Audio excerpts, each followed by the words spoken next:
Committee meeting. It is July, what is it today's date? July 19th, 2018. We're in the Upper Dublin High School Cardinal Room, and I will call the meeting to order. We are going to start off with a presentation about our bus facility. Arif.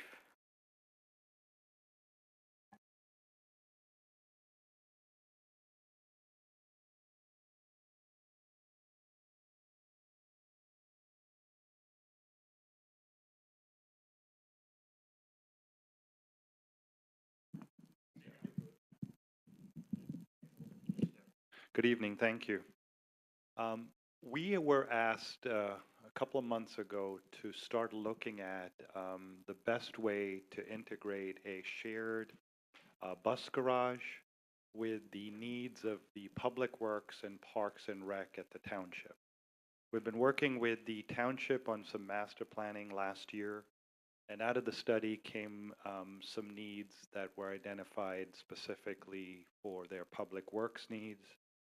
Their facility is very aged, and there are some needs there that they specifically need to be more efficient.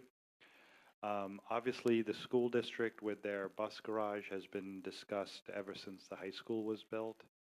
And currently, I know there's some timelines that need to be looked at with regard to a bus garage facility. So what we did was, this was a very unique opportunity, I thought, to see how we could capitalize on some shared costs. But in order to do that, I felt we needed to talk about what the best way to see if this was even feasible. So what we did, and again, these are just very preliminary. These have not been reviewed with the township. There's still work being done on their end.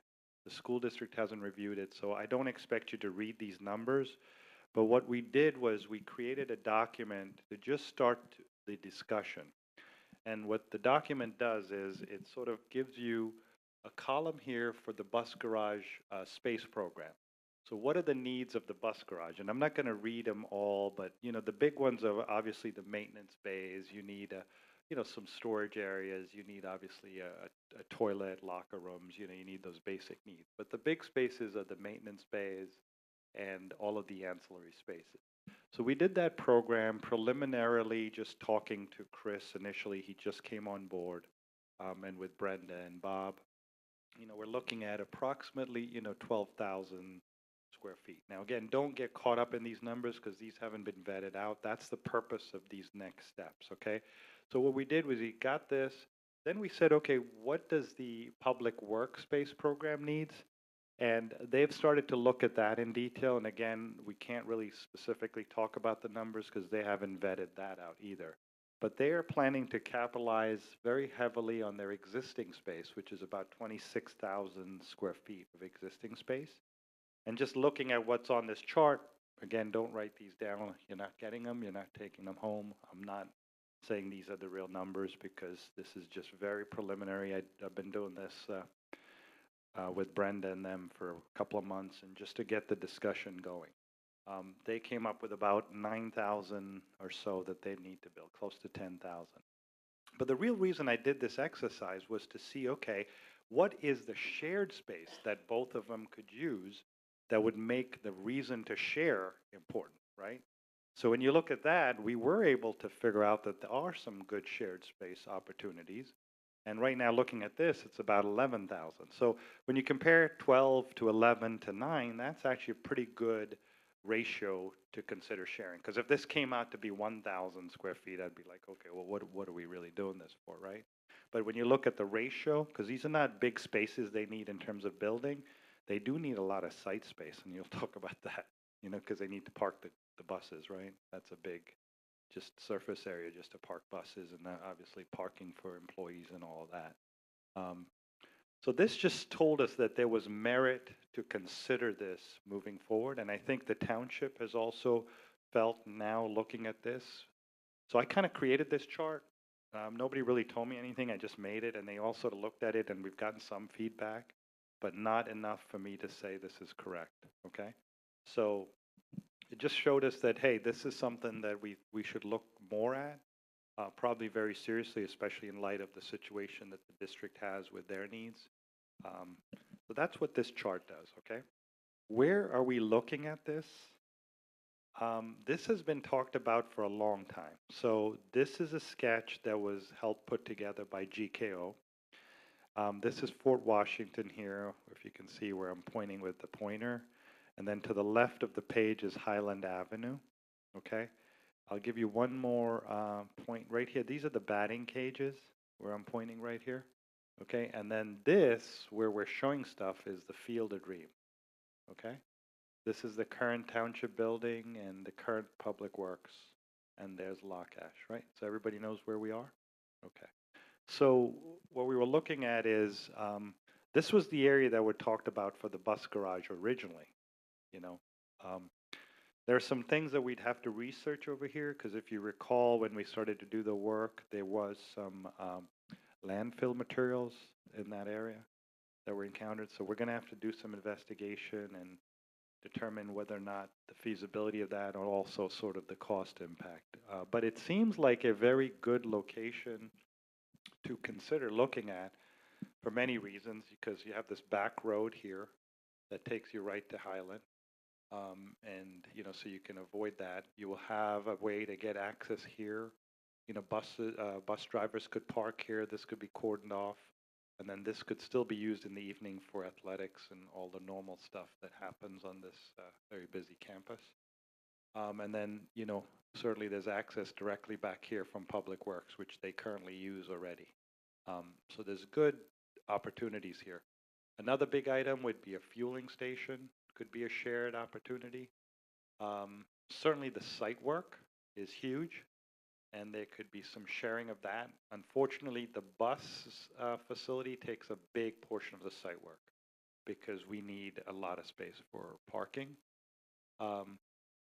So the other reason the chart does is it helps Brenda, and she will help me with some math, because eventually if this moves forward, the chart will help us try to determine how do we share the costs. So the spaces, the site work, the parking, all of these needs, the fees, would all have to be shared in some portion, right? Because this would have to be publicly bid and go through all that, approvals and everything else. But what this just starts to show us is that there is good potential to move ahead to the next steps. We're trying to be, again, diligent, because just knowing how things work in Upper Dublin, there's a lot of stakeholders and a lot of input in terms of what the issues are. So, you know, some of the challenges we'll have is what happens with how do buses and, you know, the heavy vehicles from garbage to, you know, their plow trucks to all of that, how do they move? How do they come out onto Highland? You know, how do they end up servicing the high school, Fort Washington, and obviously all the other schools? So that's part of the thing that has to be looked at.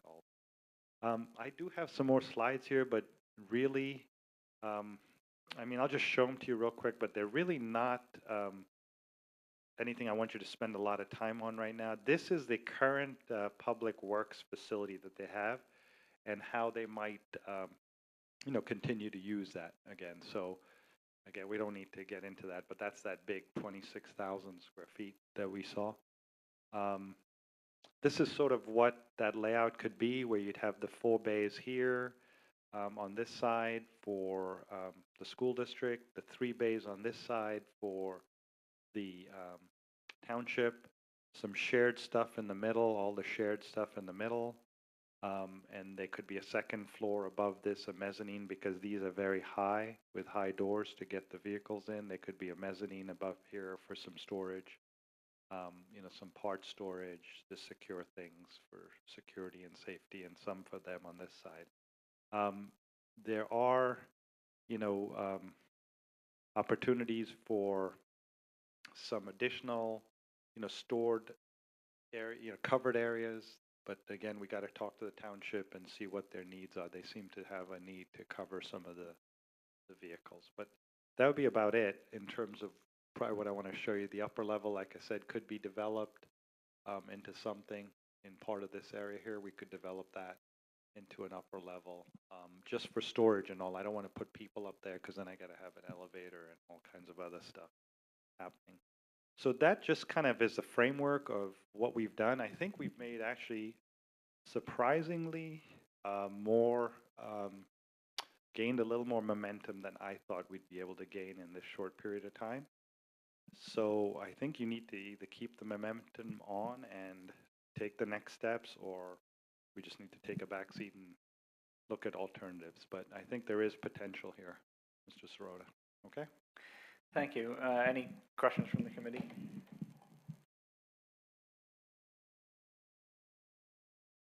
All right, so it's my understanding that currently the school district owns this property. Is that right? That is correct. Okay. And I guess I don't know the history of how long we've owned the property, if we purchased it at one point, things like that. But okay, I want to get that information at some point. And then have we explored any of the other land, for instance, in the office park, anything like that? Because we know that taking away Field of Dreams removes t-ball fields, soccer fields, all of that. So what other possibilities that we have? So I personally have not been asked to look at any other. I know the district, I mean, they can speak for that, and I know the township is involved in this, and I know if they knew of a place that wants buses, they would probably raise the flag pretty quick. So, but I'll let maybe Brenda answer that. As far as I know, the Field of Dreams has been with the district forever. I mean, as long as the high school. So it's our property. As far as locations that we've looked at through the years, and because we know bus parking is never popular anywhere, we've tried to look in areas with the township. We actually went down to the intersection in Dreshertown, where the Mercedes dealership used to be. I think maybe Dr. Levinowitz was with us one time to go down there and tour and try to look at that. We also looked at a number of places and talked even with, administration from the township. For example, the FedEx building, the old FedEx building down in the Fort Washington Office Park. I've actually been on the other side of our district line in Springfield, looking at areas over there as well. But trying to get the permits and having, bus garage move in is not at all popular. It would be much more expensive. We would have to buy the land, and then we would have to improve it and, build a building on top of it. We own this already. I certainly understand that we would be giving up some of its uses, but once upon a time, this used to be where the bus garage was located. There's a great chance for us to do a collaborative effort too with the township, because they have some of the same needs as far as their trash trucks, dump trucks, the police cars, plows, and all of that.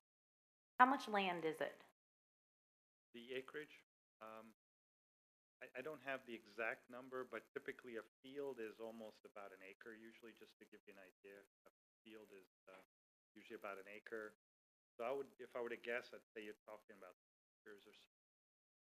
And this drawing, I guess, it looks like this would keep the field house, the Yes. bathrooms, the snack bar. Yeah, we would Yes. keep this Right. facility here, and the fence would go across here. So this side would be public, wouldn't be the, secure area. This whole side would be public. Okay, thanks. Yeah. Anything else from the committee? Okay, so I have a couple. The drawings that you showed us, are those new, or are those the ones that have been hanging around for a while? Slight adjustments to what has been used before at the township level. Okay. Slight adjustments, because we've been working as late as yesterday. So, I mean, I just put this together. I didn't even have this. I called Brenda and I said, I think it'd be good to have them, so I put this together today. So it's a moving target, and even the chart is a moving target. So it's stuff that we had, but it's been formatted to kind of incorporate the chart a little bit better. Okay, and the, what was I gonna say? I've lost my train of thought, I apologize. Yeah, go ahead.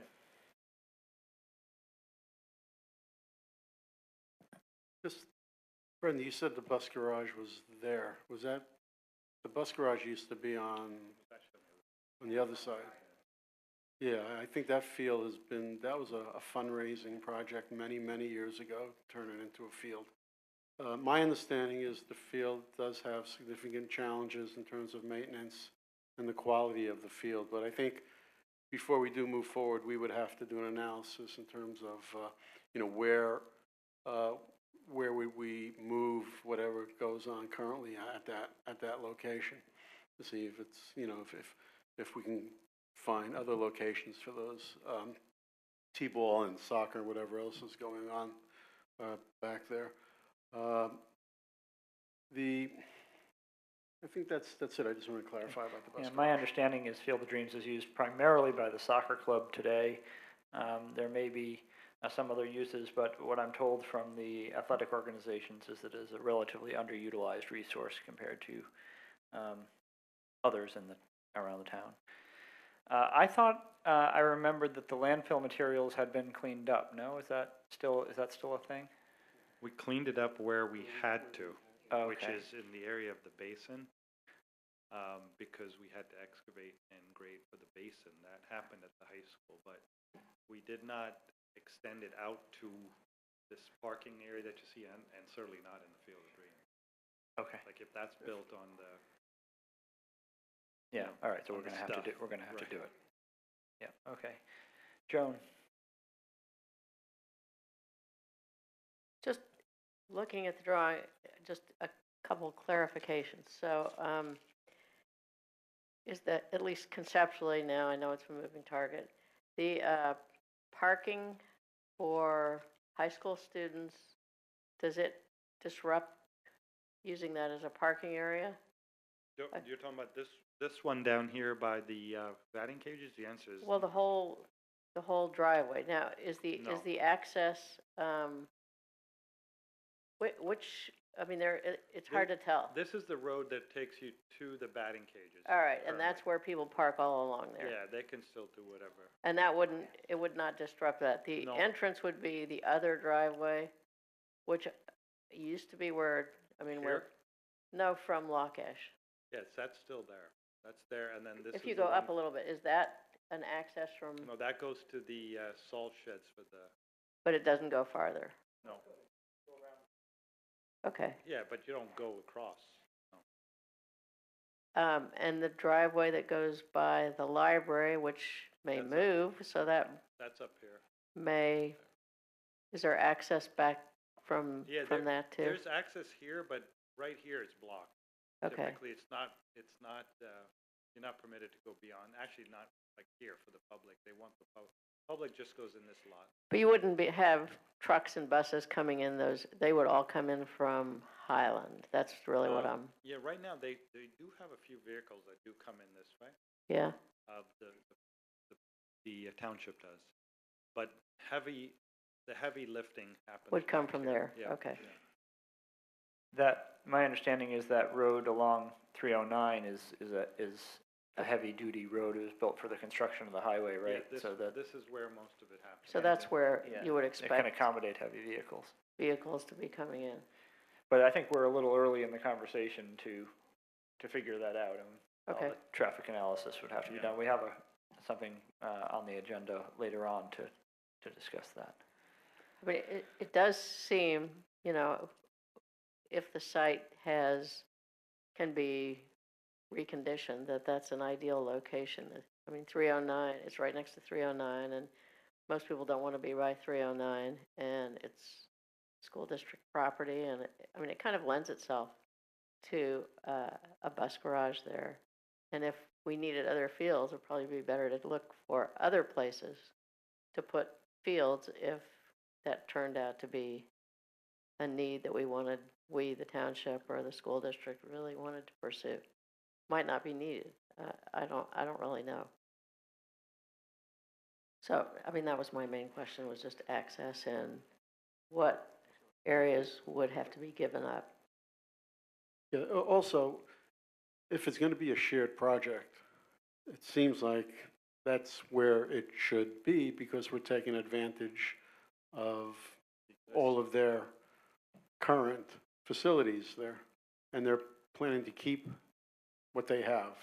Yeah, that's a bit, you raised it, I mean, that's what I was pointing out with the That's- there's 26,000 square feet there that they're reusing. Right, Without that, they don't really want, they need to rebuild that. I mean, if you move the whole thing, yeah, then they then need it's to not gonna build be, another 26,000 square feet at least, right, you know, not just 9,000.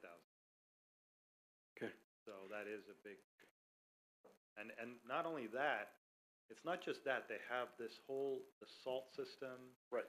Spreader systems, there's all of that that goes in there. There's some expensive equipment that they have there that is certainly, you know, would have to be moved. So the township, I think, if this weren't here, would not be participating in anything. Right. I doubt it. Right. Brenda, if we were to do something like this, what impact might that have on the joint agreement with Springfield Township? We would no longer need to fuel with them, perhaps? Would we? That would absolutely be part of the Yeah. plan, is that we would, and of course, Chris Robbins is here tonight, for transportation, but one of the things that we've already picked around, both on our side and even with the township, is do we want some other source of energy? Propane buses are receiving a lot of coverage right now, but electric buses are coming down the line. So the idea would be to get away from having to drive over to Springfield to fuel our buses, be able to do it here. Which comes with cost savings? I mean, certainly the time of the staff to drive them back and forth at least, I would imagine. Oh, yes. Yeah. And the mileage on the buses going back and forth. But remember, we entered into that agreement so that we weren't needing to purchase our diesel at retail locations, although we would never pay any of the additional taxes, but nonetheless, the price varies. We're able to be part of the cooperative purchase, which is always very beneficial through Montgomery County IU. And would this make us unable to do that, or is there an opportunity to jointly purchase diesel or whatever it is with the township? Actually, in this particular case, we would probably do the purchasing because we have a larger volume than what the township would be. So they, in essence, would be piggybacking on Montgomery County IU. I haven't gotten into that with them, but with the IU, but there wouldn't be any problem. Would a facility like that be able to handle other people, like Springfield, if they wanted to buy from this facility in the future? Perhaps we would just have to, we would have to look, look at that down the line. I know they're doing some work on their facility, so they may. But if we look at alternative fuels, that may be a real possibility if it's propane or electric. Yeah, I seem to remember at one point the township was looking at an LPG facility that they Compressed could CNG. use almost as a commercial facility that other people could pay to use. But I don't know if that's still the right technology or anything. Yeah, that was a decade ago, or 15 Yeah. years ago or so. And it's Yeah. kind of, Any other questions Yeah, from? just the to board clarify, committee? we are starting to talk about this. There's gonna be a fairly long process before this would happen. Community input, we need to look at neighbors, we need to look into who it would affect, we need to look, there's a traffic study that's gonna be done, where the buses come in and out. So there's a long process before we actually put shovels in the ground, is what I'm saying. And we'll be hearing, I'm sure, from the community, and the township will be involved with this too, since it's also their project. So this is just preliminary conversations. it is. And certainly when we sit down at the table with the township, there's going to be some creative tension as to exactly what we want to do and what we can afford to do and who's going to pay for what. And Arif already alluded to the fact that we're going to need to figure out how to share the cost, allocate the cost, because we're looking at 3 contracts tonight, so we're taking on a lot of the early on studies with what's going to happen. Of course, we would be putting those on our ledger to be considered if this moves forward. And we've focused a lot already on traffic. That's the reason why the McMahon on the agenda is something to discuss. There's also the need to do this. We've been talking about it for years in terms of what we're currently paying for rent, utilities, other kinds of, other items there. What's the most recent annual cost or? It's $25,000 a month for the lease, or it's slightly under that right now. And by the time you put the insurance, all the property taxes we have to pay back, because of course it's not tax exempt property, this would be. So we are getting much closer to $400,000 a year on the amount, and I can certainly, I'll have that. We've just crossed over the fiscal year, so the amount is still being worked out. And the lease is guaranteed until 21? Right. We've just started into this year as a single-year lease. If we cannot move by June 30th, actually, if we cannot give the owner notification that we're moving by March 31st of 2019, we automatically go into a 2-year lease. So, and we would, of course, need to be able to give the owner notification that we plan to exit the premises by March 31st of 2021. And the other point to make is this is not a beautiful facility. There are significant issues, concerns with the current, I guess I'm nice calling it a facility. So there's a need for us to get out. There's a need for us to stop paying rent. And I think we need to move forward and then let the process continue with this. This is kind of an unusual question, but does the owner of the facility that we rent from want us out? Or if he finds out that we're ready to move out, do you think he would have a counter offer to sell to us?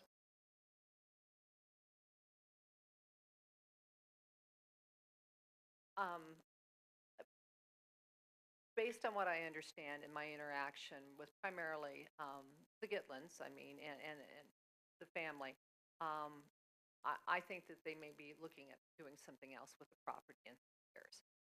That's conjecture, and things change, in all businesses, but I think they would not necessarily be disappointed to see us move on. Do we have any idea what the overall cost would be to build this? Assuming we keep the land that we have, we built it on the land we currently own. So that's what we want to do immediately next, okay? So we really need those square footages in the program to understand what everybody wants before I throw a number out. I mean, the big portion is going to be site, so we will give you a number soon once we get through this first phase here. And then I think the next step will be there'll be a contingency, and I think we still, and maybe even before we throw the number out, we know what we're doing and everybody still feels comfortable. Maybe we do some geotechnical borings or at least some investigation to see what impact that is. Because that was a pretty big cost, I mean, relative to the scope of the high school wasn't, but if I remember, it was close to $500,000. It was over $500,000. Yeah. It was nearly 600,000. So, so it was a big number for this size project. Well, for any project, but especially for this one, it'd be something you should know about early. And do we have any idea for a timeline, just when we start it, when we expect to complete it? So I think you need about, again, unfortunately, from the time everybody agrees that we're doing this and agrees on the let's not call it the ed specs, but the program. Let's agree on the program, so that, and I think you're probably looking at about 9 months of design and approvals, and then you're probably looking at, because of the site, all of the work, you're probably looking at about a year of construction. So maybe just say 2 years from when you start, to give yourself extra 3 months there. Wait.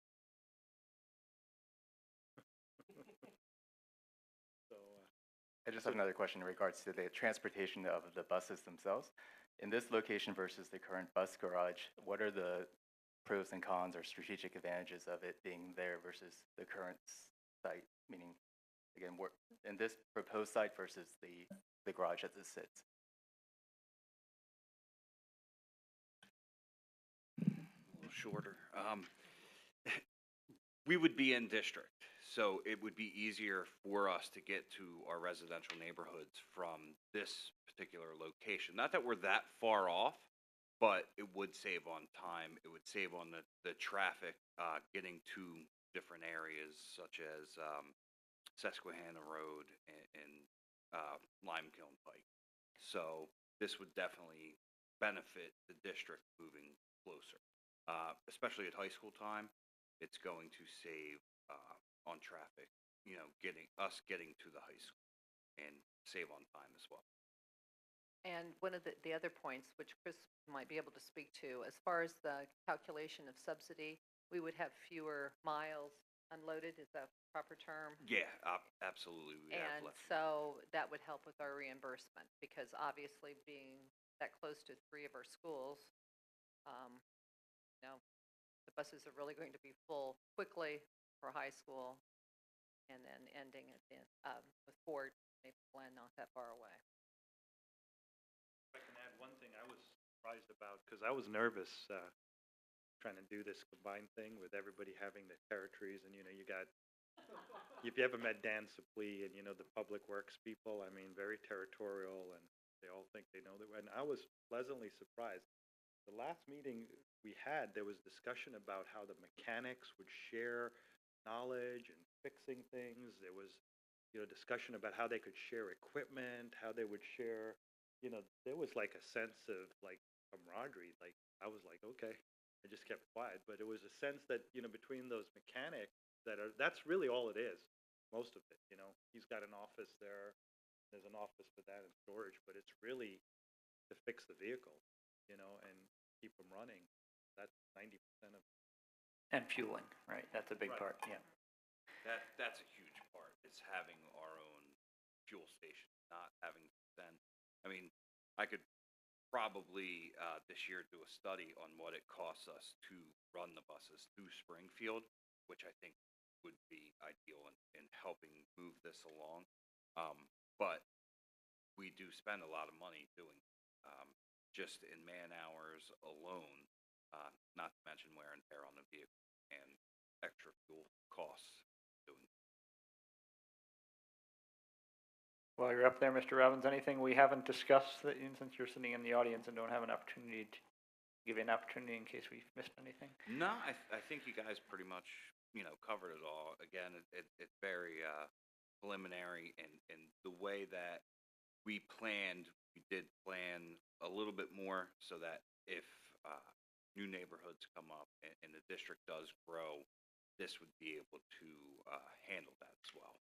So, because once this is up, as we discussed in our original meeting, once this is up, there's no rebuild. So. All right, thank you. Oh, I do want to say we don't have much overcapacity, because in some districts where they have ebbs and flows, sometimes they have to have off-site parking of the buses. So we could approach that, if necessary.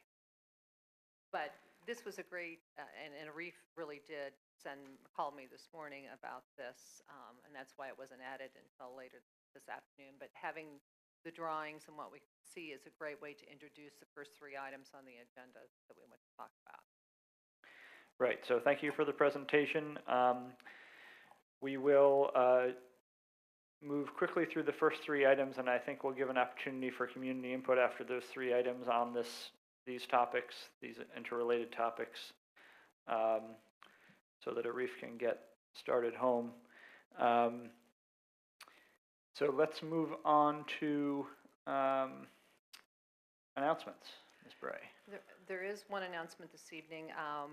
Mr. Lester, Dr. Yanni, and I were speaking with Mr. Alston, there's interest at Thomas Fitzwater Elementary School for a PTA gift related to some air conditioning. So we're planning on air conditioners. So we're planning on bringing those forward for board acceptance on August 13th. Is this common spaces or room air conditioners? What are we talking about here? They are room air conditioners. Two of the rooms would be art and music rooms that all students would be sharing. Okay, thank you. So let's move on to the first items under facilities report and recommendation. Let's start with the bus garage facility item A. What you have before you is a draft of an agreement with doing engineering to act as CM and shepherd us through this process. I'm smiling because the creative tension that I've alluded to, the contract with the professionals right now would be in the school district's ballpark. And as I indicated earlier, we would be accumulating those costs to share overall. But just to be clear, Dewey's contract would be with us and not with the township. You'll find the same thing with McMahon as well as GKO. This has been sent off to our solicitor for his review. I haven't had comments back yet, but I will tell you it's very similar to the one related to Sandy Run. Comments or questions from the committee or the rest of the board? The only concern is if this falls apart, we'll be stuck with these initial costs as a district. Yeah, Right. there's sunk cost. Right.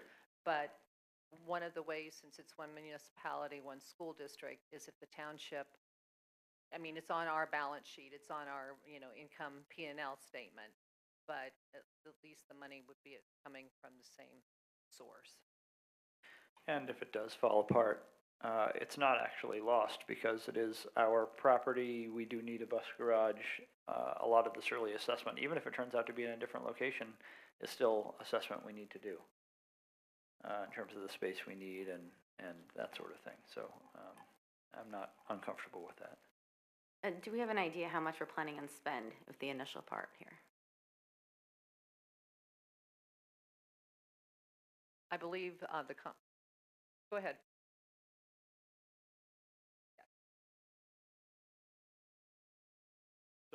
So far, what we've done everything just out of, just gratis to try to get things moving in the right direction. But we would just invoice, first of all, we're going to be in the pre-design phase, so we're never going to jump out of the pre-design phase fee percentage, so that maximum is set. But we've been invoicing Brenda just for the effort that we put in. So if it stops at any point, we'll just stop at that point. But right now, we're in pre-design. Until you authorize design phase, we would not be doing that. But generally speaking, our fees are very heavily weighted on the construction side. When you get through the entire design, our fee is typically, I think, around, I don't have it in front of me, I should probably look at it and confirm it, 30? Did you say that? Yeah. Right, no, but she's asking how much of that would be spent initially, I think is what you're asking. And I think I have those percentages there. Can I have a copy of Pre-design it? is 10%. Right, so at most 10% of our total contract amount would be spent, but I don't see us getting there without you knowing where you're going. I mean, that would be the idea, that phase we would know that this is a go, what the terms are, hiring an architect, having some sort of an agreement with the township. I don't think you'd go into the next phase without all of those steps that you've already been talking about. Does that make sense? Yeah. Something we haven't talked about so far, but we don't have any representatives from the township here tonight, but those of you who have those of us who have met with people in the township and talked about this, we can say they have a similar fire lit on this topic. Would you agree? So, I mean, right now the momentum feels good. It feels like we don't have anything signed, but it feels like all parties want to move forward with this at this point. Certainly from an administrative view, that Yeah. would be the case. I have not spoken with any elected officials. Bob, I'm sure you, You know, everybody's eager to move forward. There is a need to move forward. Any other comments or questions? So we'll move this. Dewey Engineering is probably an ideal position to work on this project because there's relationships both with the school district and with the township. So facilitating a joint project is, I mean, can be very helpful. That's all I. They seem to trust us, just like you do. So thank you for that trust. It does not taken lightly. So thank you. All right, so we'll move this one forward. and just for accounting purposes, there will be a separate account number set up for that. Mr. Lester and I will discuss if we just want to take some of the current fees out of operating until we were able to move this over to a capital project. So don't be concerned that this is going to be blended with any other project that we're doing. We'll have full accounting for what we're doing on this because I will want to be able to share that with the township. Okay, let's move on to item B, a feasibility study with Gao Architects.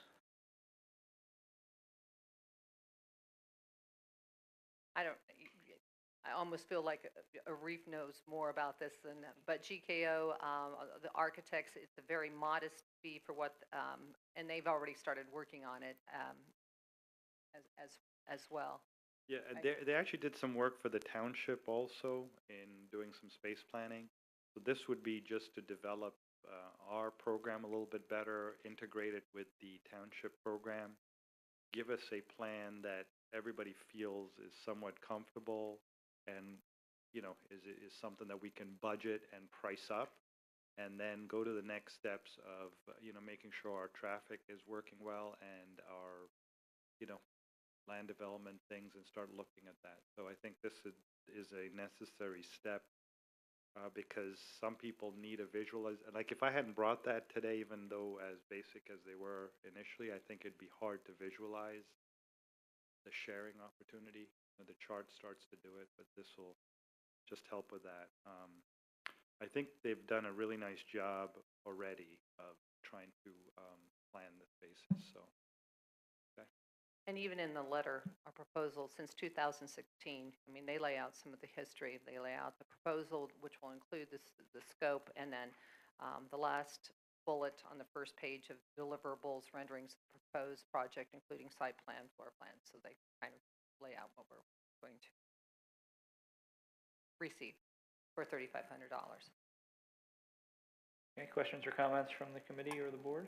Well, GKO has done work for the district previously. I know that they've done work at Eastern that has been successful, and I even know that Dr. Yanni has used them some of his projects. So, you know, I think it's a good recommendation, and since they've been involved with the township for at least 2 years already, I think it's a great coming together that GKO will be doing this, and they're also local, which is they're an Ambler. And before I came to Upper Dublin, I had experience with architects in GKO as well.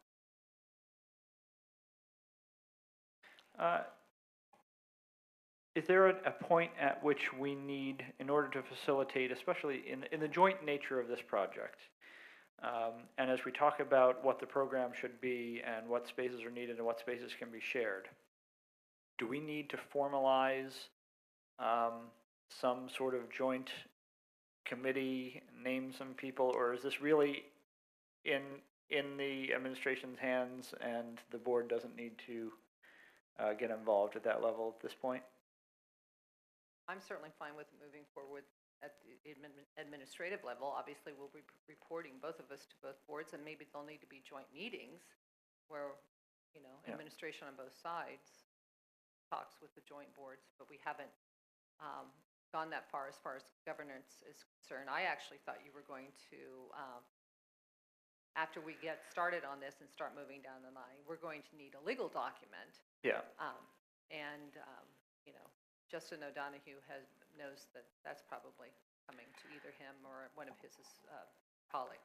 Yeah, and I think there's two pieces to that. There's a legal document for the project and these upfront project costs, and then there's, at some point, we're gonna have to figure out who's gonna own what, who's gonna pay for what, who's gonna buy what from whom. That's definitely gonna be in large part a governance, process. Yes. But we're early for that yet? Okay. Yeah, my Okay. recommendation would be, like, right now, just get the program, get an idea of the budget. Let's do a little bit of the geotechnical, Mark. I think those pieces with the traffic study, get that data back to the board, certainly get it back to the other board, the township board of commissioners also, and let everybody see what that data is and feel that, okay, we need to go to the next step. I think it's a minimal cost to get to that point, especially with the strategic need that you have, a specific, just make sure we know what the issues are, if there are any, and the costs. And then I think I agree with you. I think it's more stakeholder in. Okay, so we'll move the agreement with GKO forward to the full board, okay? And the traffic study. So this one I contacted McMahon again because one of the big variables with buses and, traffic is always, a big issue. So they're going to do an analysis. Again, they're probably the best people to do it because they have all the data in the neighboring areas. They've got the traffic count. So they're going to do a study. It's going to include, traffic flow in Highland, certainly, traffic flow even with Fort Washington and the elementary school, because I know on Highland, they park along there, I think, that pick up and drop off. So that, certainly Lockash and what the movements will be there. And just give us an idea of what the issues are, if any. So again, we have that parameter because I know everyone's going to be concerned about traffic. The one advantage is, as Mark said, we have that back road there. It takes you out on Highland. So we've got some advantages with this site, but certainly there's a lot of other stuff around it that has to be factored in. So that's what their study's going to do, is give us that data and see if there's any things that, are either showstoppers or things that we just know about. Okay. Is McMahon also involved in any, I don't recall whether any traffic analysis has been done on the 520 Virginia Drive project, but if so, was that McMahon? No, so those studies, okay, so the person reviewing this, which is Smythe, Boyles Smythe, am I saying that right? Jack Smythe, yep. So they're the ones who are doing the analysis for 520 for the library. Is that what you're referring to? Yeah, they're the ones doing that, but they'll be reviewing what McMahon does because they work as the township traffic engineer. I ask because, given the timing of, so there's all these projects going around, both in the township and the school district, that have traffic implications, and I'm wondering whether three separate, ours would both be with McMahon, but Right. whether three separate traffic studies is the way to do it, or is there does it make sense to do any more holistic? Well, what's analysis? really good is the way you guys work with the township is they will do a pre-traffic coordination meeting with Smythe and them, and they share all the data. So they've already contacted them to make sure the scope of work. We did the same thing for Sandy Run. So I don't think there's any real duplication or way you could save on that. I'm not sure the township would want us, because if we go through an approval of this, we're going to still have, Smythe's still going to have to review this as a land development approval, So I don't think they would want to be doing a study, for that reason. All right, any other comments or questions on this? I do want to point out that they will be going down and redistribute, it says the school traffic on point 11 from the 275 New Jersey Avenue to the Highland Avenue. So they brought it to our attention that they really want to look at the bus traffic as it exists around Fort Washington. And you may not recall, but when we were working on the high school years ago, there was also a traffic study done, and with buses going out on the back road, so to speak. And we'll be looking at counts and perhaps how we will access both Fort Washington High School and site. I just wonder how you currently get those buses out of the office park and making that turn on New Jersey. Is it New Jersey? No, from New Jersey to Pinetown. Yeah, that turn is, and just roughly, number of buses, number of vans that are currently in our fleet. We currently have 41 buses and 8 vans in our fleet. That's the daily use That's count? not the daily, that's all. That's not the daily, that's Yeah. total fleet Right. size. Daily is more, well, all 8 vans, and I'd say 32. Any other comments or questions? Okay, I'll move that forward. Yep, okay. All right, at this point, let's pause. So we have 3 items that were all related to that first presentation. If there's an interest in community input on this topic.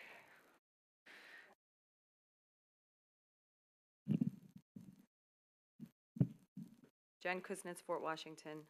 So of course, my first reaction is now, if, we move this forward, we have lost 3 fields.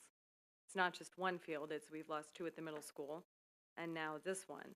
And maybe it's an underutilized asset. I don't think it is. I've been to a bunch of baseball games, soccer games, kids of all ages, the batting cages, the kids practice on that field as well while games are going on in the other fields for the Field of Dreams. So I don't think it's really, and Montauk is full. All of our parks and our fields are full. And so now we're eliminating another one if we do this. So that's one concern. I do appreciate, I just want to say, because it may not sound this way, but I do appreciate the trying to utilize what you have and the cost savings and trying to figure out a way out of this bus depot mess.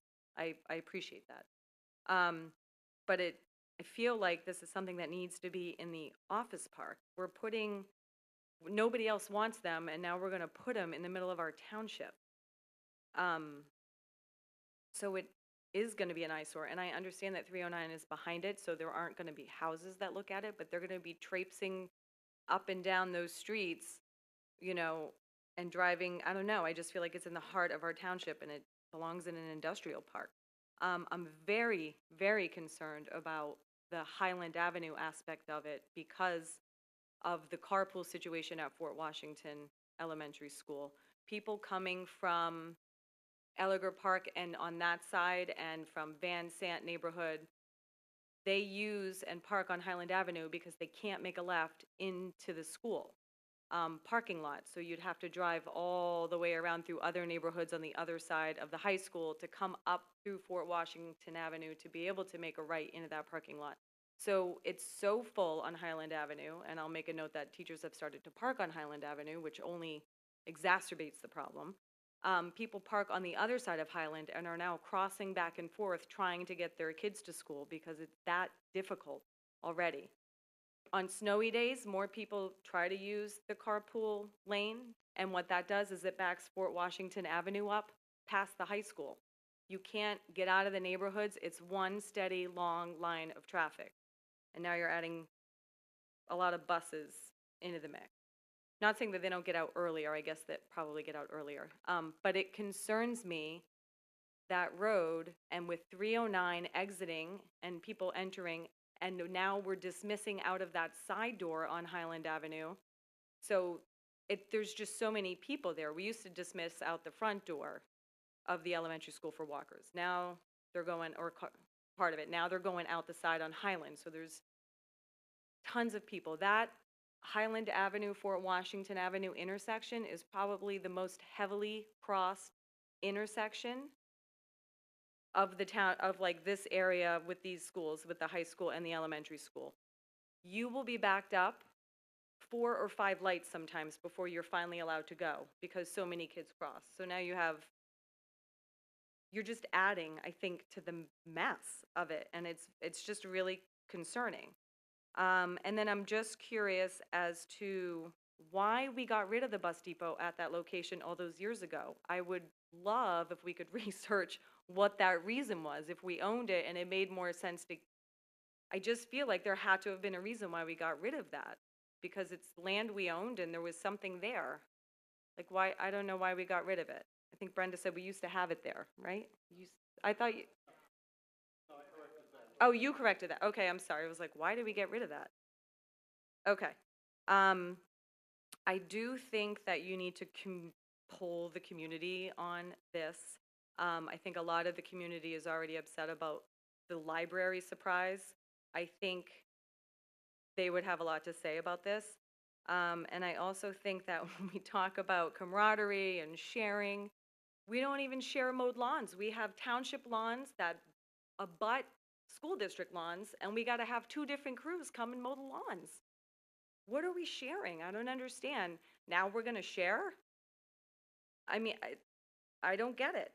And then I'm hoping the traffic study is not going to be done over the summer, that it'll be done when school is in session. And I just also think we need to keep in mind the Villa construction project, where a lot of that traffic is now going to be coming up Localsh. A lot of it's going to be coming up Highland to get over to the business park and things of that nature. I guess that's all I have right now. Okay, thank you. So we'll close community input, seeing no other community, and try to answer some of these questions. Regarding all the traffic concerns, yeah, I think those are, my own opinion, those are real concerns, but that's why we do a traffic study. So I'm inclined to see what that reports, see if that backs up your predictions. And if so, we'll have to take that into account. And if not, we'll take that into account. Anyone else have something to answer? Art? Brenda? We are concerned about the walkers and children going home from Fort Washington. There's many ways that we may have to address that. We may have to have crossing guards. There may have to be other costs, added down the line in order to make that work. But we really, and that's why we're doing the traffic study to the extent that we are, and they won't be doing all the counts just in the summertime. That was one of the reasons why we needed to accelerate that with Sandy Run, was to make sure that they got counts when school's in session. So McMahon does a lot of this work. They do a lot of work for school district. So I think we have a good group. In terms of the traffic, those buses would leave to deal with the high school first, then they go to the middle school, then they do the elementary school. So they would not be tied up pulling out of the depot to go to Fort Washington, let's say. It will be the same pattern that they're currently using. Yeah, at dismissal time, it's not going to change at all because they're going to be at the other schools that they need to go to. So they won't all be, coming into around Fort Washington at the same time. It'll just be the buses that are assigned to Fort Washington. Same with in the morning. By the time those buses are done dropping off at their schools and get back to the bus garage, the arrival should already be in place. The only thing you would have would be your late arrivals to the school. So it shouldn't affect it at all. And with the fields, I know we plan, there's been some informal discussions with soccer, UDJA, about that field, and those will be more formalized, and we'll determine, we'll get their input in terms of how important it is to keep that field or what we can use instead. We currently have plans for another soccer field at the middle school. The additional football/soccer field is a field that could be used by, on the weekends and at other times. And I think the 2 baseball fields really are just 2 separate issue. Definitely an issue, but has nothing to do with the soccer field or T-ball. I don't think there's T-ball going on at Sandy Run. So. Right, Yeah. it's at Field of Dreams right now. Right, it's at They Field use of the Dreams whole right thing now. Yep. all morning. Right. Yeah. Okay, so again, that's something we look at, but the mention of the two baseball fields, but, you know, is not critical for this discussion. Just to clarify, there's one baseball, one softball that we're losing at Sandy Run. And it's the softball field here near the high school. I'm sorry. Oh, no, the only other question, where was the bus depot before? We kind of talked about it a little bit, but it wasn't at this location, right? Where the high school is now. Right, which is why we got rid of it, so we could build a Yeah. high school. Okay. Yeah, just Okay. to get that one on the mic, the previous bus garage was where this building is, or where part of this building is now, and it was not exactly a garage. There was a trailer for offices and parking lot, right, and that was it. There was no maintenance facility there. Were there any lessons learned from when the bus depot was here? I mean, I know that the access is Lockout, not Highland, but in terms of traffic flow or procedures to avoid students on Lockout? Or is it just that the timing is such that it wasn't an issue then and it may not be an issue? I wasn't here back, I mean, that even precedes me. However, I've, interestingly enough, been going through a lot of the transportation information I've accumulated over the last 5 or 6 years, and I've been handing it to Mr. Robbins, and I actually found some things back from that era. So, but I really think that Chris probably hit it on the head is because of the timing and the distribution across the school district, that it won't be a grave problem, might be imagined. So, I'm sorry. Yeah. Oh, Bob. In terms of fields also, yes, we will be losing the one baseball, the one softball field at Sandy Run Middle School, but we'll also be gaining another football soccer field that we don't have, and plus the multi-purpose field that we presently don't have a use for. Regarding polling the community on this, I mean, I think there will be, we're basically just kicking off tonight. I think there will be certainly opportunities to comment. It's very preliminary at this point, though. What I think we heard presented tonight and the 3 motions that we discussed tonight are really about deciding if it's worth even pursuing this idea. And I think what we heard is it's worth pursuing. So we do some more formal studies to make sure that there aren't any big gotchas or other problems in the way. But once we get close to more formally deciding moving into the next phase, that will be the time to get the community more heavily involved. Regarding sharing, we don't share lawn mowing or other maintenance right now. Is there a history? I know you haven't been here very long, Bob, but is there a history of sharing? We don't. They cut their grass, we cut our own grass. That's the way it works. There is sharing in terms of painting the fields. We own the fields at Edwards and Mackinac, but typically for some of the club use, the township does send their crews out to paint. They also maintain the 2 baseball fields, the infield that are at Edwards Fields. And we do share equipment. If we have equipment that breaks down or the township has equipment we do share, we'll loan each other equipment. They've helped us out, which is nice about the shared garages. During snowstorms, they have equipment to make hydraulic lines that we don't have. So we've, on occasion where we've broken a plow during a snowstorm, been able to run over, and their crews will make us the part that we need right there. We're back in service in 20 minutes. Building something like this on the property that we already own is obviously a big advantage. If we were to start trying to purchase property, and even in the Port Washington Office Park, I could see millions of dollars needing just for land acquisition before we start doing anything, and would make this very prohibitive and also really impact the capital plan. All right, any other comments or questions on these topics? All right. Thank you. So let's move on to the rest of the meeting agenda. Thank you for coming, Arif. You too. Change order for the Maple Glen Chiller Project, Bob. Yes, we have two change orders I want to discuss. I did not have them on the board documents because we are still in negotiations with change order number 2, but I want you to be aware of what was going on. Change order number 2 for this project is when they're doing their work in the classrooms, actually changing out the valves for the fan coil units that are in the ceiling. They found that most of our balancing valves, just a shut-off valve that they can control the flow through the units in the classrooms. Most of them were corroded and they were having a lot of trouble. The handles were stripping or breaking when they were trying to shut them off. So all states is recommending that they be replaced. We're having a lot of negotiations with them right now, our engineer. We thought their hours were too high, so we have gotten the number down on hours.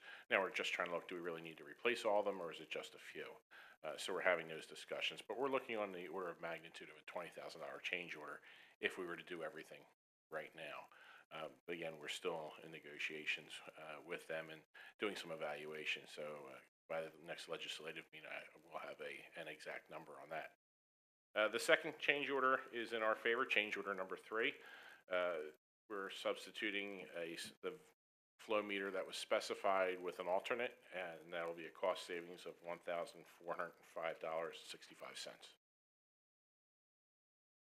On the valves question, so you said 20,000 if we did everything, meaning if we did all of the valves Correct. throughout the building, but it might turn out to be, only 2,000 or something if it's only a handful? It could I'm be making up probably a a little more, number, but- 10,000, 15,000 if we decide, yes. Okay. Comments or questions? Okay, there's nothing, so there's no motion on that one yet, but that was informational. I What- appreciate that. We may be bringing forward a motion, though, by August the Yes, sir. 13th. Yes. So we just wanted you to make aware. Okay. Next item is grounds equipment purchase. Yes, grounds, we had budgeted this year for a new zero-turn mower. We're looking at a Hustler zero-turn mower. It's the same brand that we currently use, so parts and familiarity would be the same. This is a piece of equipment that is on a CoStar's contract with the state. So the contract is directly with Hustler Equipment, and they use dealers. So the dealer for this is Glenside Lawn and Garden is the local dealer that honors that contract. The purchase of this zero-turn mower be $11,832. It really be taking the front line piece. We'll still keep the old one. We use that as a reserve or a backup. If we get backed up, we can always put it on the road. It's getting the end of life and daily use. It won't last much longer under daily use, but it'll be a good backup if we do have issues or if we need to get a second piece of equipment out. What's the typical life expectancy? 5 to 6 years on a mower like this. What did we buy last year or the year before? Last year you bought a grounds turf mower. It was a larger piece of equipment. It was roughly $90,000. It Right. has a 16-foot wide cut. These are typically, This this is is- 60-inch cut. 16, yeah. Move at a quicker speed. We use it in between the trees around the islands. Okay, we'll move that one forward. Yes? Okay. And water quality testing. Yes, every year we do water testing, independent testing, looking for lead and copper in our system. The significant thing about this round of testing was this is the first testing we've conducted after the corrosion control systems were implemented at Fort Washington and the high school. Very happy to say both schools are within compliance for lead and copper now. So it is working as planned. You notice there is a second test for Fort Washington. We did have to do a retest. What we're finding at Fort Washington is there's a product, zinc orthophosphate, that they use to coat the pipes to keep anything from leaching from the pipes into the water system. We were feeding a little too much into it. We think that's because of the booster pump system that we have at Fort Washington. We're looking at that. So what the result was from pumping too much zinc orthophosphate into the system, we did have a good coating on the pipes, but we put too much zinc into the water. We were around 30 milliliters or grams per milliliter. Regulations are at 5. We knew that was false or not representative of the whole system, so we immediately conducted another test and we were down to 1.7. So we were within range. Being at Fort Washington is the smaller school with the pumps, we're looking at possibly making this a system instead of automatically dosing, that our water operator would put the dosage in on calculation. We've also been working with Shannon Chemical. They provide most of the water treatment chemicals to the water municipalities that serve our schools. They came in and they actually took water samples of the raw materials that are coming into the building and made some recommendations. So they are recommending that we get away from the zinc orthophosphate and go with a different type of orthophosphate, so that wouldn't happen again, but they're also helping us with the dosing level. So this is a problem that we're correcting, but it was not a serious problem. It was one we recognized was not accurate when the results came back. Are we testing for anything else? Annually, biannually, anything like that? No, we're just testing right now for lead and copper.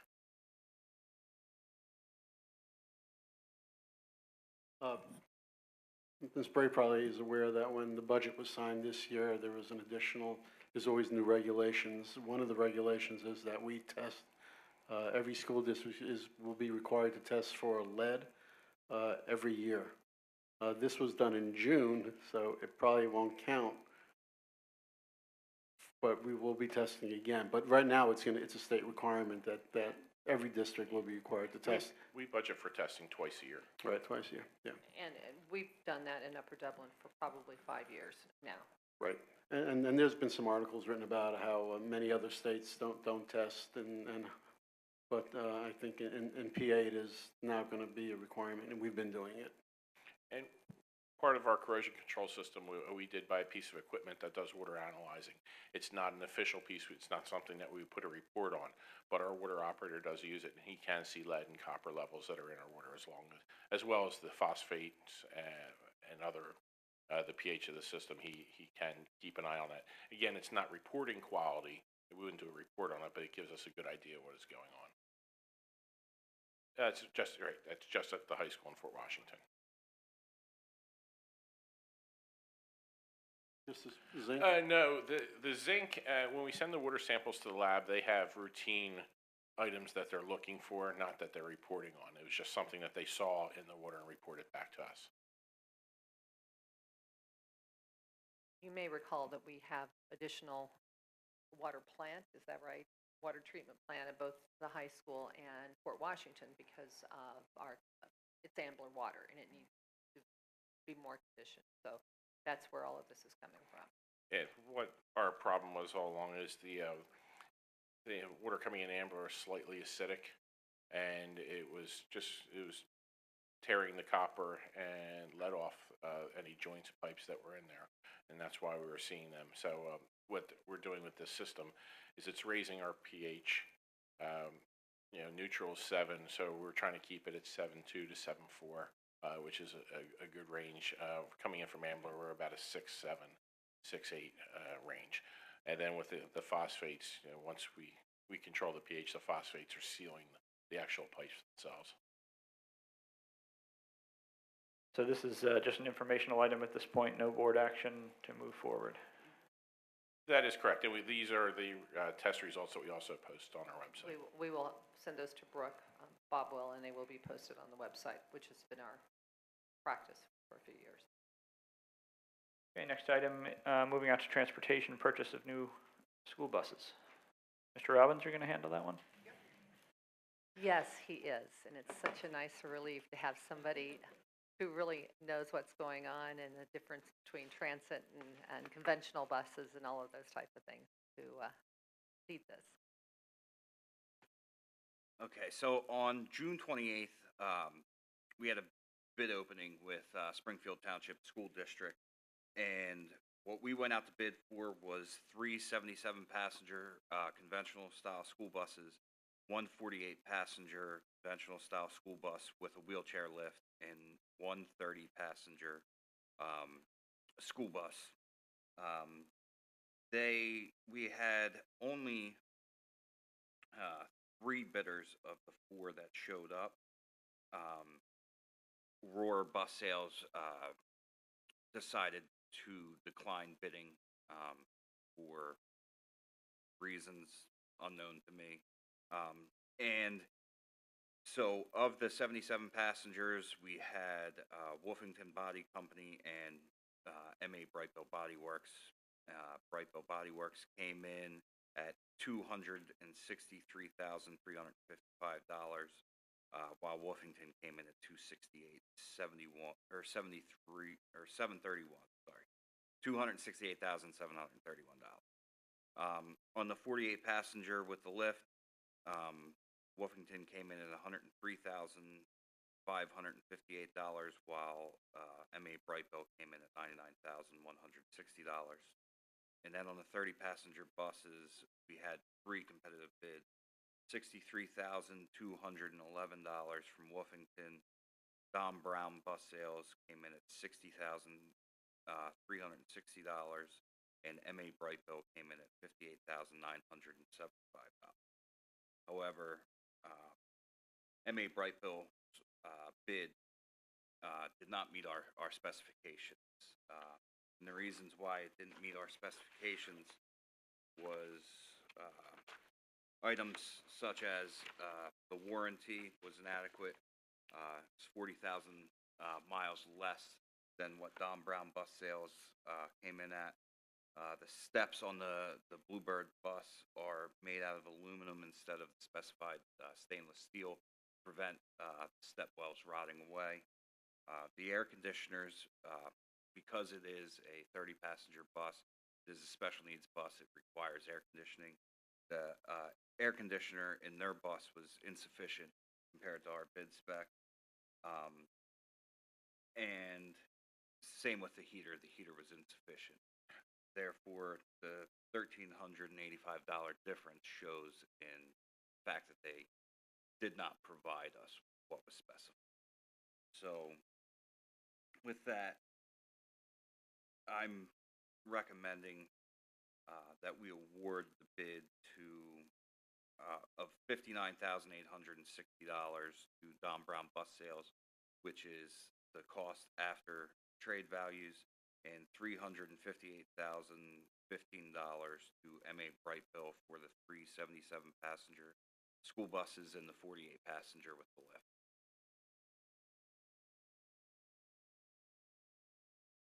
Apologies, we were commenting on the trade-in values. Yeah.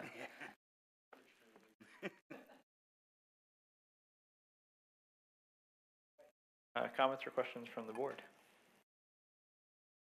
Go ahead. Okay. What did we buy last year and the year before? Were they also bright, Bill? Last year, well, March and February, we got 4 buses from Brightbill. We did. Okay, so we have some history. Yeah, Yes, that's what I thought. Brightbill Why- is a very why good would- vendor. The logic of getting a 48 passenger with a lift as opposed to a 30 or a van? Just capacity. It allows you to do more with it, and the other reason why is because of the body. The bodies on the mini buses I've found over the last 15 years that I've had school busing, they don't hold up well to the weight behind the lift. So it's better to have a sturdier body and frame supporting that wheelchair lift.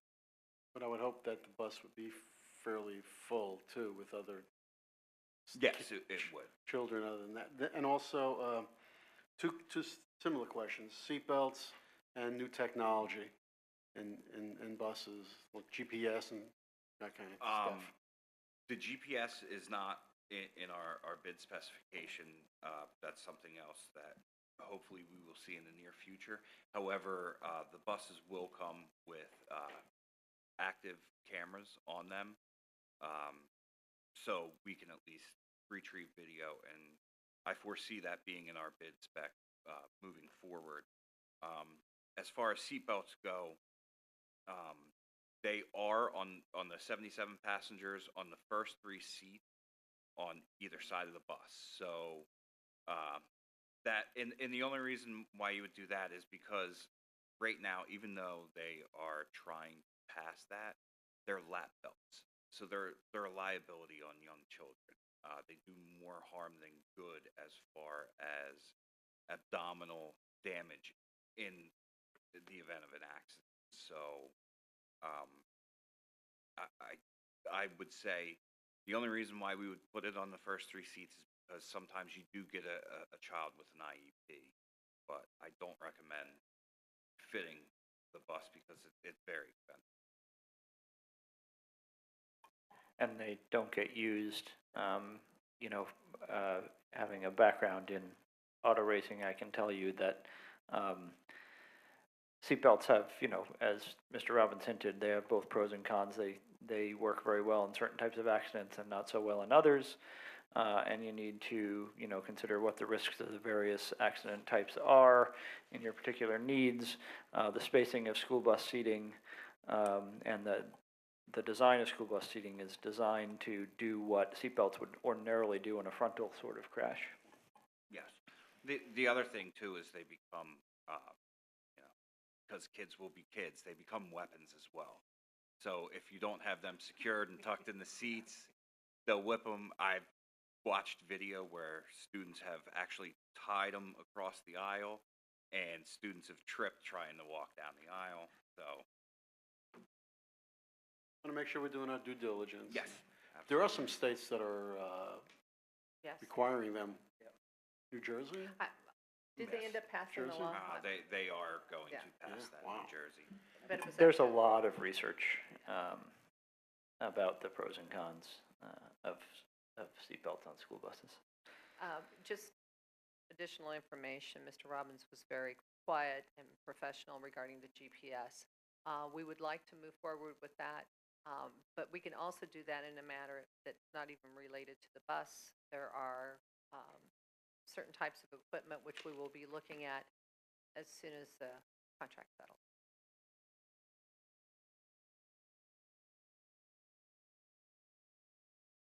So I think we're on progress in regards to the replacements for our buses accordingly. I was wondering if possible we could get a long-term kind of transportation replacement plan. I mean, with all the vehicles that we have, so that. Funny that you asked Okay, there we go. I'll let Mr. Robbins speak to that. Yes, we have discussed that, Brenda Yesterday. and I, and with the special needs vehicles, I recommend that we get them on an 8-year replacement schedule, and the full-size buses on a 10-year replacement schedule. So, you know, she agreed with me. It's actually right on par with the TSA study that was done. So, we plan on continuing that forward. And there's a report we'll probably put together with bus numbers and that type of, you know, the VINs, yes. And so we have been discussing getting that information.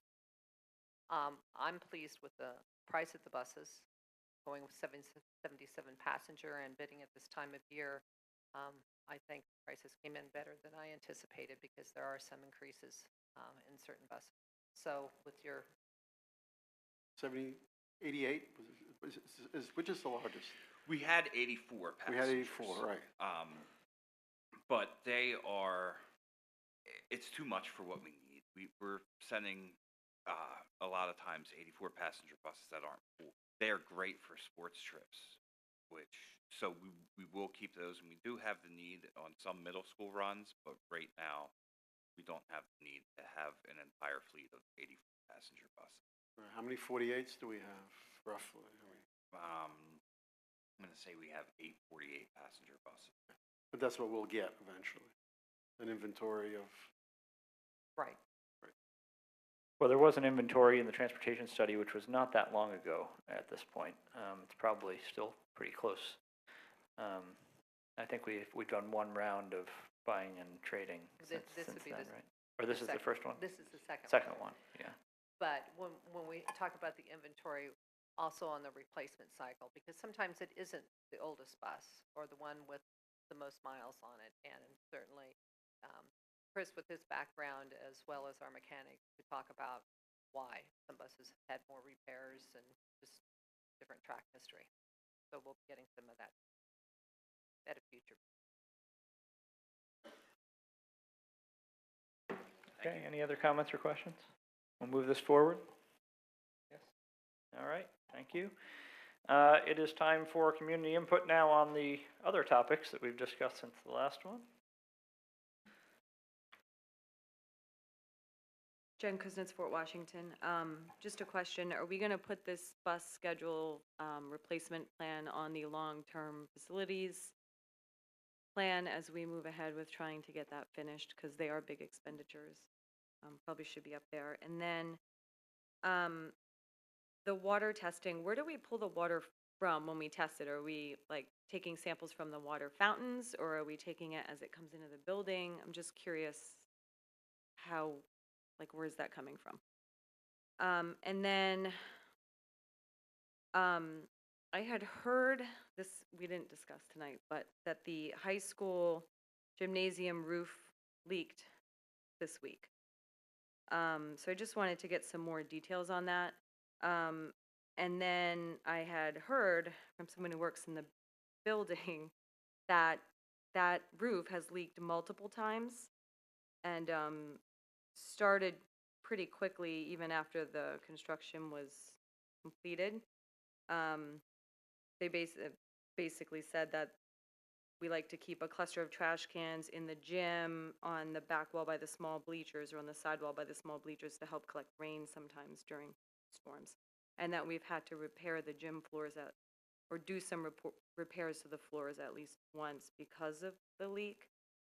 So if you can confirm that or talk to that, that would be great. And then if it is accurate, I guess my questions are, how much money approximately have we spent over the last 10 years repairing and patching the high school roof? And what is our long-term plan for that roof? Because if it's a continual leak, I know I have an issue with my new construction, part of my roof leaking a lot. It wasn't put in correctly and will eventually have to be ripped out and redone. And then if we're doing any kind of, if it has leaked on multiple occasions, if we're doing any kind of, I guess, mold assessments, while you won't see it on the ceiling, it could be growing on the backside. So I'm just curious kind of what the plan is to that. Thank you. Okay, thank you. Bus replacement cycle on the long-term capital plan was the first question. Buses are capitalizable, is that?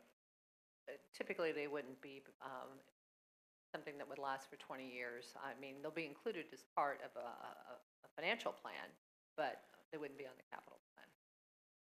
Okay, thank you. And where and water testing? Yes, we take the water samples from different places at each school. We actually, it varies where we decide to take it each time we take a sample. Sometimes it's taken from a classroom sink. Other times, I think this time around, we went to kitchens. We were taking it from kitchens. We have done water fountains before. I prefer not to do the water fountains as much because the water's been sitting in a tank. I think you're getting more realistic what's going through the piping if we're going through a sink or a restroom. It's not, we don't take it from the incoming water side unless we're looking for a raw water data sample, such as we do with Shannon Chemical. But it does vary. We do switch locations around.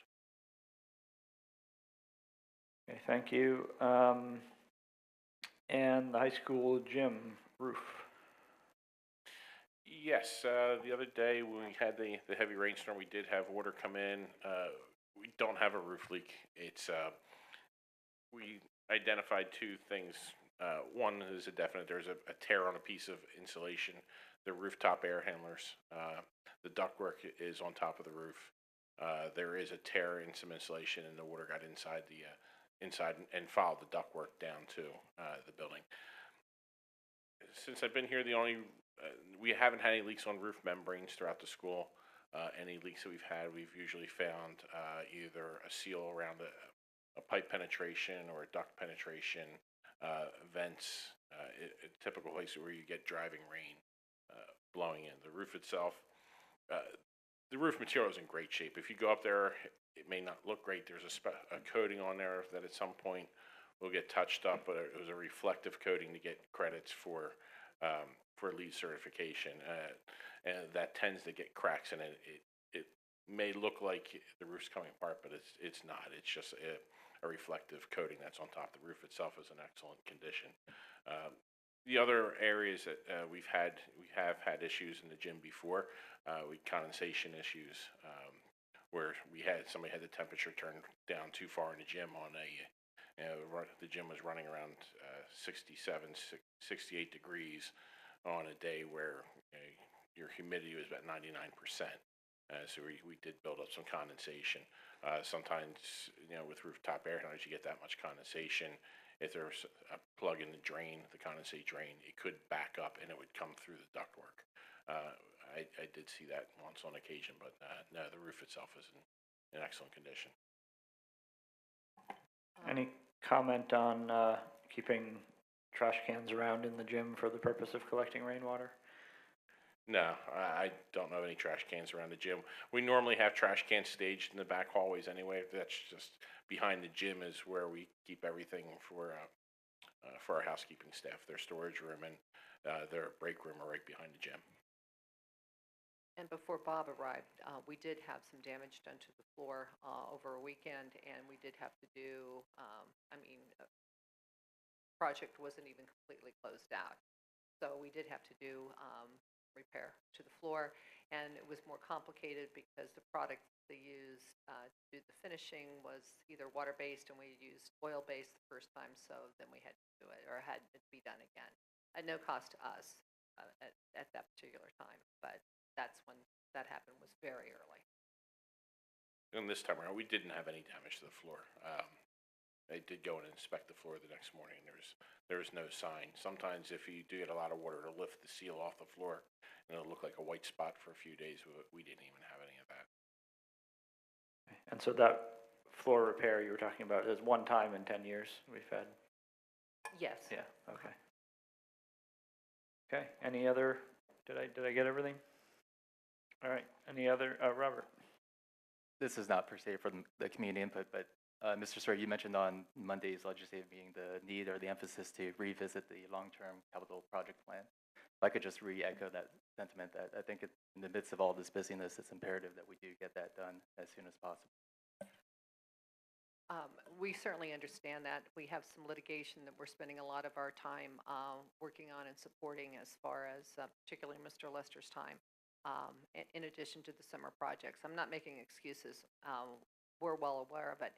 And as a matter of fact, we'll probably be talking with the board about that, because in order for us to have a really good long-term plan, we need to have a current fiscal plan, a financial plan. So we'll be getting started on that probably in September, a little bit earlier than what we have in the past. And Mr. Lester and I continue to review, projects, and we need to be talking about what we're going to do next summer. Mr. Lester was in my office, was it yesterday? And we were, go ahead. Yesterday You and can take today, it from there. discussing where do we stand? Are we ready to start looking at some of the future projects? Because some of those are going to be quite large, and we need to be planning now to get those off the ground. Yeah, anything that we're planning for next summer, we really need to start taking the steps now to bring professionals on board for design. We've had in the past the best bidding opportunities if we get something on the street in January, February.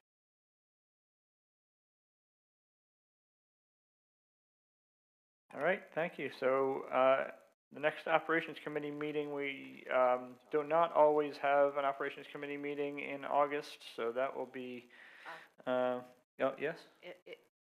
If we may have a conversation about committee meetings for next month, while this is operations, I think Mr. Lester would agree, just based on what we said, that we do want to have an operations committee meeting in August, but on the 23rd, I believe it is, instead of the 16th.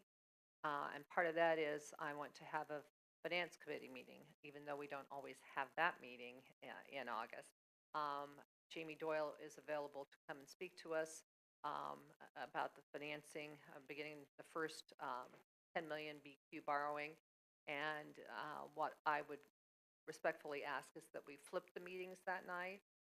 That is, do finance before operation. Mr. Lester says he would agree to that. are we at a point where we're willing to commit to that, or should we say that the date is TBD and stay tuned? I guess I'm looking to you, Art, for the answer to that.